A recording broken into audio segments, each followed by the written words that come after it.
আজকে কি রান্না করছো এটা? ভোলা মাছ ভাজছো? এখানে ডাল। আচ্ছা, এখানে ভোলা মাছ। এত ভোলা মাছ ভাজছো কি করবে? ঝাল করবো। ভোলা মাছের ঝাল? হ্যাঁ।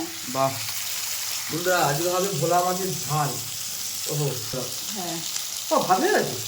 ভাত বাইরে বসে দিয়েছি। ভাত কাঠের ছেলে। আচ্ছা, হচ্ছে মাছ ভাজা হচ্ছে। আমার তরকারিটা হলে তো হয়ে যায় নাকি? হ্যাঁ। আর বেশিক্ষণ লাগবে না, ভালো করে ভাজবো, দেরি হবে। ও পেঁয়াজ কড়ি ভাজবে না বললে? এই যে পেঁয়াজ কড়ি বন্ধুরা, এই পেঁয়াজ কড়ি আলু দিয়ে ভাজবে তাই তো? হ্যাঁ। অনেকদিন পর বন্ধুরা পেঁয়াজ কড়ি, শীতকালে পেঁয়াজ কড়ি ভাজা, ও সেই লাগবে।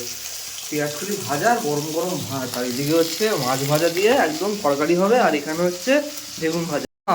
রান্না কত হলো? এখানে পেঁয়াজ কড়ি হয়ে গেছে, পেঁয়াজ কড়ি আলু ভাজা হয়ে গেছে, এখানে একদম মাছের ঝাল, ভোলা মাছের ঝাল হয়ে গেছে, এখানে হচ্ছে বেগুন ভাজা হয়ে গেছে, আর ডালও হতো এখানে দেখালে হয়ে গেছে তাই তো? এই যে ডাল হয়ে গেছে। তাহলে আমার সবই তো রান্না বান্না হয়ে গেল। হাত মুখটা ধুয়ে আছে নাকি? বন্ধুরা হাত মুখটা ধুয়ে আছে, এখানে রান্না বান্না হয়েই গেল। তারপরে খাওয়ার সময় দেখা হচ্ছে। বন্ধুরা বসে পড়েছে খেতে, আর একদম মা গুছিয়ে খেতে দিয়েছে। এখানে দেখো, এখানে রয়েছে বেগুন ভাজা, এখানে পেঁয়াজ কলি দিয়ে আলু ভাজা, আর এখানে রয়েছে একটা সেই গোটা মাছ, একদম ভোলা মাছের ঝাল, আর এখানে হচ্ছে ডাল।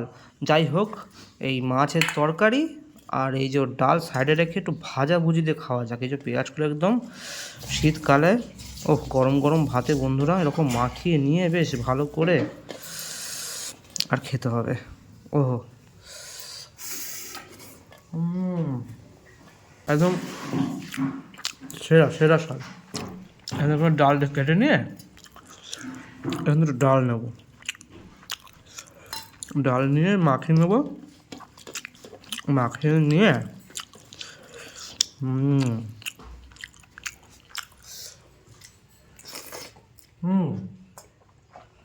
ডালের সাথে পেঁয়াজ আলু কলি ভাজা, এদিকে হচ্ছে বেগুন ভাজা, একদম আহা আলাদাই।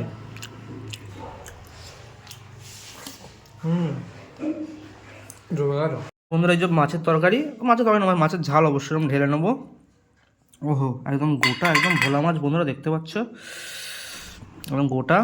এবার ভাতটা ভেঙে নিয়ে এই যে কাই আছে হালকা করে মাখিয়ে নেবো, আর এখান দিয়ে একটু এই যে ফ্রেশ একদম ভোলা মাছ এরকম ভেঙে নেবো। ওহ, এরকম ভাতের সাথে মাখিয়ে নিয়ে এরকমভাবে আর খেতে হবে। আহা, যাই বন্ধুরা, আজকে বেশ এই যে মাছের ঝাল আর ভাজা ভুজি আর ডাল দিয়ে জমে গেল। যাই হোক, এখন টাটা, দেখা হচ্ছে পরের ভিডিওতে।